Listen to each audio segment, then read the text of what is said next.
Today is Throwback Thursday, December the 26th, 2024. It's about 12:36 p.m. in the afternoon down here on Vine in my territory. One day would probably be Raymond Lewis Ivy Drive, trying to see what's going on. It's what Gillespie be committing all his crimes at. But I want to make sure everything is all right down here. Every time a police stop, I kind of like try to check out and see what's going on. But every time it's a police stop, it ain't necessary, something wrong. So, you know what I mean? But this just me, I'm an activist in the neighborhood. Our governor, he just let a police in Kansas City, Missouri, pardon him after he was found guilty of a jury of his peers and convicted of manslaughter for killing a black man, a white police. And he was sentenced to prison. And the outgoing governor, Parson, is pardoning him. He just got his time, I believe it was last year, but a appellate court judge denied his appeal. But Governor Parson still granted this man a pardon after he shot and killed a black guy on his own property. And I believe they said he planted a gun, claimed that the guy had a gun, but the police that did the killing, his partner, testified against him. I'm going to show y'all some of the things to just show you how, things is just not right. You're going to also see when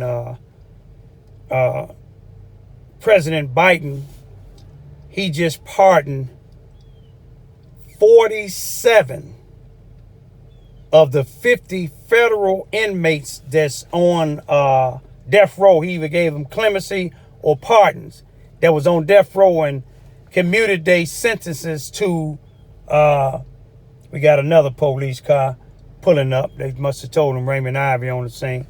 That's unnecessary.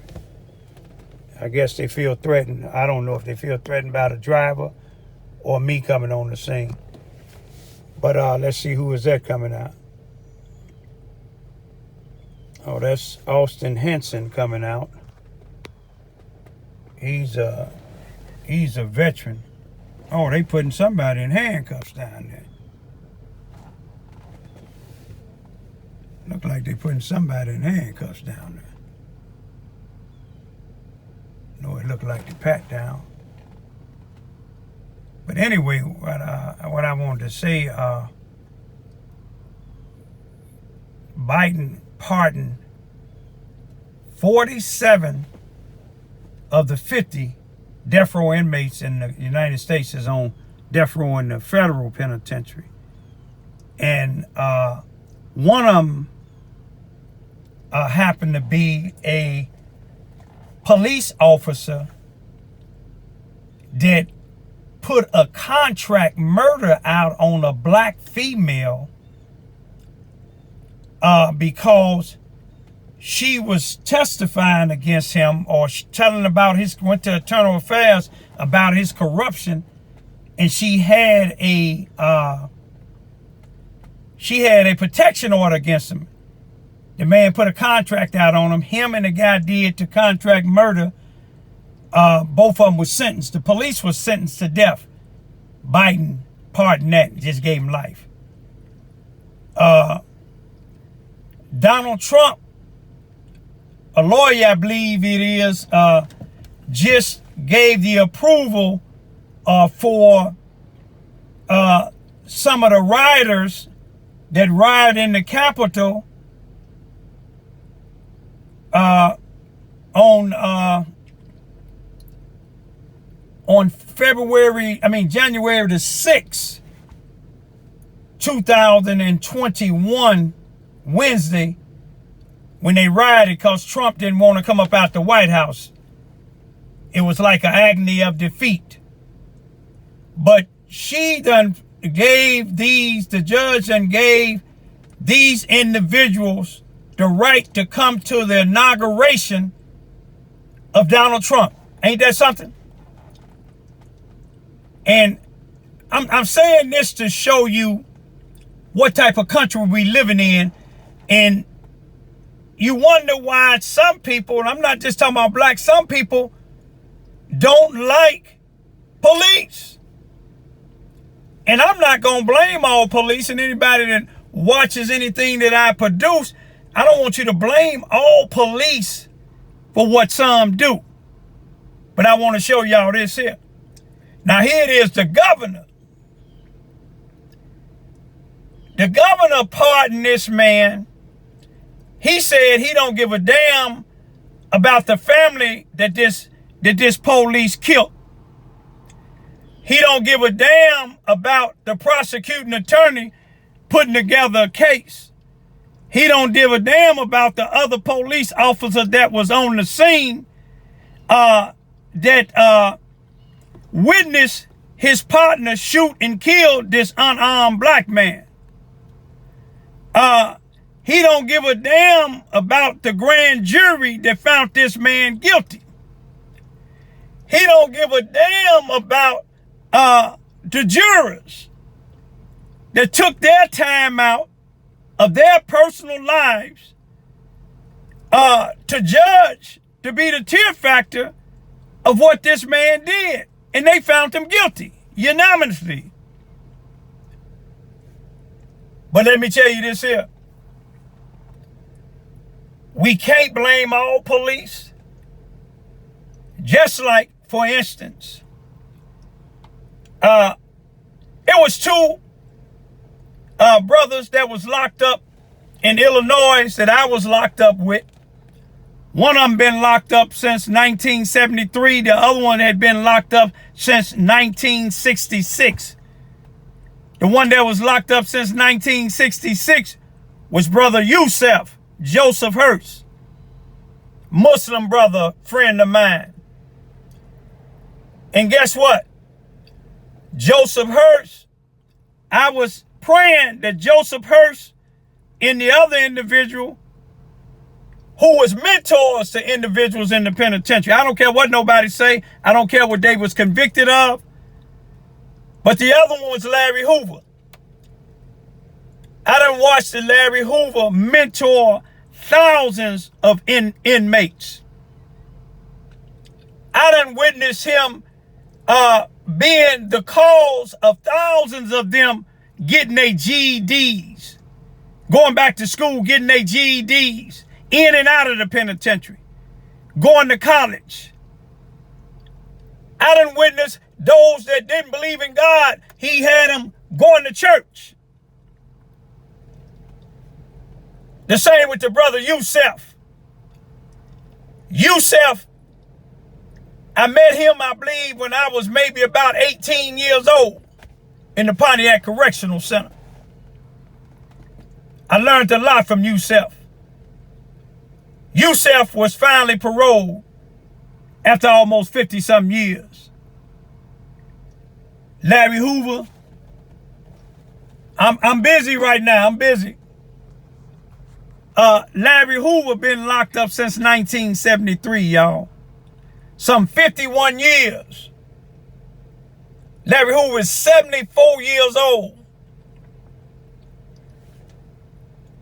I look at not what he did back in the day. I look at when I was in the Stateville Correctional Center, how many times he made it peaceful inside of there. I looked at all the individuals that he turned their lives around. I looked at when we was in the Pontiac Correctional Center. I was in there with him and Brother Yusef in 1978 when a riot happened there. Me and Yusef was right next door to each other. Both of them brothers was brothers that kept peace. Neither one of them brothers had anything to do with the riot. It was a bunch of individuals that was in there, that was law enforcement officials, guards, that was racist towards blacks, urinating in their food. But let's go down here. But I'm gonna tell you about it in a minute. Let me go down here and take a look here. Make sure. Let me get this here right, y'all.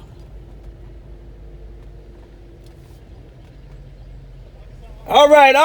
There go. That's Austin. That's a military man. Raymond, how you doing? All right. Everything all right down here? Yes, sir. Yes, I ain't gonna even ask you, is he gonna be safe? Because I know both of y'all. He gonna be safe. Right back out. He gonna be safe. I know both of y'all, so I know. Get him taken care of. Hey, you know I don't criticize all law enforcement officials. Safe out here, Raymond. All right.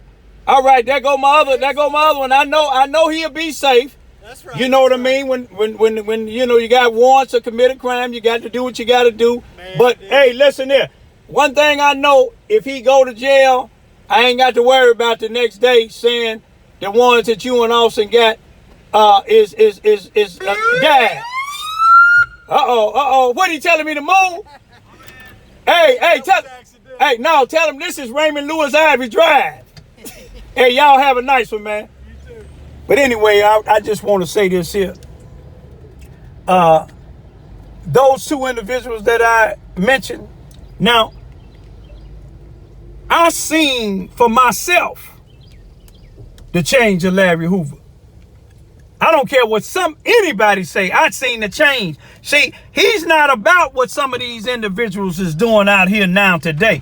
Some of these individuals out here today, what they doing, instead of they representing something that was represented years ago, I'd rather see them in the penitentiary. I'd rather see them in the penitentiary than that brother. I believe if they let that brother out, I believe that brother would be a role model and a mentor to some of these brothers that's out in the streets that's misguided. All right now? All right. They've been misguided. And y'all see, even though I don't like the chief of police because he's corrupted, but y'all see that I ain't criticizing those that I just seen there. But I'm gonna leave with this here. If they can free, Biden them can free all these individuals that I just told you about. And then not only that, Biden free who they call from Russia, the merchant of death. The merchant of death. Now, I'm going to tell you about some of these people out in the streets that call themselves representing something, and I don't care if they don't like it or not, because I got a lot of respect, much respect for Yusef, Joseph Hurst, and Larry Hoover. Because I got chance to do time with them. I seen what they was doing. I seen the unity. I helped educate some of the brothers that was in there, because I taught adult basic education. I taught CPR and EMT in the Vienna Correctional Center. You see what I'm saying? You got a lot of individuals like some of the ones that was from here, from Charles, Missouri, that ran up and down this same street that make it look bad on people like Larry Hoover that's trying to get out. They don't represent what he represent. One of them is on the run right now because he turned federal agent because he got caught up not doing something that any one of them brothers that I just mentioned is about now. Is because they had these brothers in this town and other towns thinking that they are part of something that they're not a part of. You see what I'm saying? You can't be a part of nothing that those two brothers that I just mentioned was a part of. If you start in chaos, you selling drugs, you jump disrespecting your elders. But I'm going to let y'all see these videos. Why did they lay here and execute Marcellus Williams when the DNA showed that there's no possibility that he killed this here woman in St. Louis? But the same governor said he was tried by his peers. All other courts turned him down. They turned this white police down too in Kansas City. Hey, how y'all doing? All right. They turned his appeals down. He was caught red-handed shooting and killing the black man. The first police ever been convicted in Kansas City, Missouri for killing a black unjustifiably, unarmed.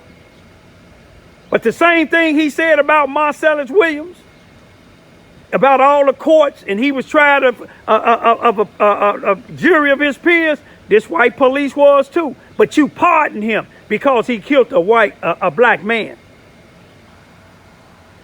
But one thing about it, God know how to turn stuff around. Here it is, judges saying this is okay for these people that rioted to go in the inauguration. Trump want to appoint people that been to the penitentiary and charged with rape like he have been, putting them in cabinet positions in the White House. But yet y'all want to keep strong brothers in. If y'all could have, y'all would have kept Malcolm X in. If y'all could have, y'all would have kept me in. But y'all watch these videos. And these individuals out here that's saying that they're about change, and they out here gang banging, throwing up their signs like in Cabrini Green, talking about who run the Cabrini Green row houses. Well, that wasn't us when we was coming up. You didn't have nothing but leprechaun, deuces, and blacks. During the era that I came up, you didn't have all that gang banging. But let me tell you this here. Don't believe what some of these guys out here telling y'all what they a part of. They ain't a part of that. All they about is selling drugs, putting the drugs in our neighborhood, shooting and killing in our neighborhood. Ain't damn penitentiary that I was in with Yusef and Larry Hoover that a gang riot happened or there was disruption. Y'all check it out real good now. Peace. Breaking news update. The state of Missouri will carry out the execution of Marcellus Williams tomorrow. Marcellus Williams is the convicted murderer of the 1998 killing of Felicia Gale. In a news release, Governor Parson says he did not grant clemency because, quote, the facts are Mr. Williams has been found guilty, not by the governor's office, but by a jury of his peers and upheld by the courts. Joe McLean has the arguments from the courtroom when the issue went before the Missouri Supreme Court today. Joe? Williams' attorneys claimed a prospective juror was dismissed during jury selection more than 20 years ago because he was a young black man. He said he struck a juror in part because he was a young black man with glasses. That is unacceptable. We cannot stand for that. Just because we're hearing about it 1 month before an execution date doesn't mean that it's too late. Attorneys for the state pushed back, saying the lower court did not breach Williams' constitutional right to a trial by jury of his peers. Not only is that a mischaracterization, you can't even draw an inference from this record that it was race-based. And it isn't drawing an inference, it's proving it by clear and convincing evidence. They didn't prove it by any evidence, certainly not clear and convincing. Attorneys also discussed DNA evidence found on the knife used in the fatal stabbing, tested after Williams' conviction in the early 2000s. It revealed DNA matching one of the investigators, not Williams. A lower court said because Williams was not convicted based on that evidence, it's not enough reason to retry the case. Still, even the original prosecutor on the case, Wesley Bell, who's now the Democratic candidate for Missouri's 1st congressional district, filed a memo with the court urging for a reversal of the sentence. The case has garnered widespread public attention, including from the Innocence Project and other justice advocacy organizations. Michelle Smith co-founded Missourians to Abolish the Death Penalty. She was in the courtroom as arguments were made Monday morning. He has had his rights violated and has not gotten the due process that he should have over these 20-plus years, and it continued today. Tech billionaire Richard Branson also bought a full-page ad in the Kansas City Star newspaper calling for Governor Parson to take action. The Missouri Supreme Court made 2 decisions in that case, one to overrule a motion to exonerate Marcellus Williams and another to deny a motion. Alyssa, what are folks saying? Yeah, Sarah, I spent the afternoon calling so many people we've talked to since this case started, and the answer I've been getting from the community all day is they're not surprised. Governor Person granting clemency and commuting the sentence of Eric DeValcanair has been on the radar for people since last year, and it's just a different feeling for it to actually happen. 4, 3, 2, 1. My heart breaks for a family who lifted their hands, but now have to fold their arms. Clemency for Eric DeValcanair, the former KCPD officer convicted in the killing of Cameron Lamb, has community advocates calling it as they see it. I myself am questioning what exactly justice is. Is justice something that's based on your skin color? Is justice based on your pocketbook? Like what does that look like? And so I can't even answer that question. Their son's death and the case have put the Lamb family through so many emotions. Just last year, they thought it was coming to an end with an appellate court judge upholding DeValcanair's conviction. Thank you. Thank you. They're not ready to sing "We Shall Overcome" right now. Right now, they want to try to figure out why this has happened. Pastor Darren Edwards spoke with the family, expressing they're mostly at a loss for words. That there's a part of the community right now saying joy to the world, but there's another community that say, man, this night is so silent. Johnny Waller, who was pardoned for drug offenses, thinks it sends a recycled message of the criminal justice system. And I know this sounds cliche, but no one should be above the law. Even with a decision they describe as a gut punch to the community, they believe the systems in place can still change. It hurts to say this.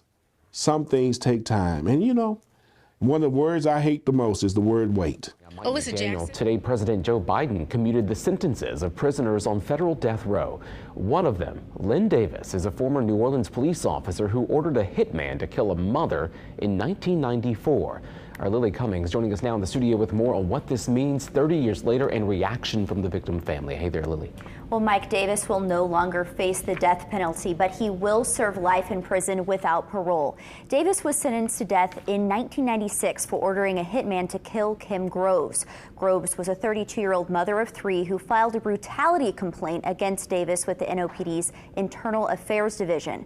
Davis was alerted to the complaint by another officer and enlisted Paul Cool Hardy to kill Groves outside of her lower 9th Ward home.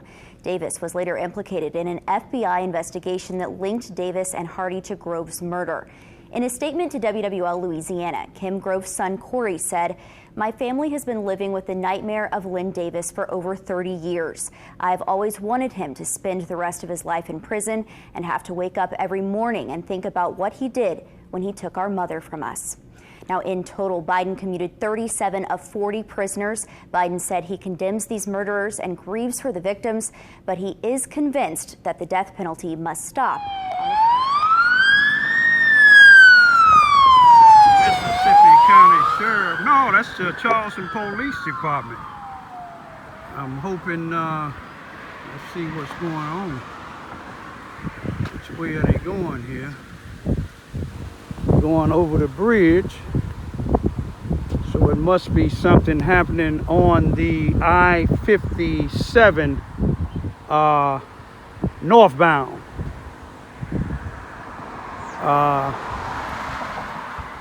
They didn't go over the viaduct, which is Boomland. Let me ride my bike down and check it out.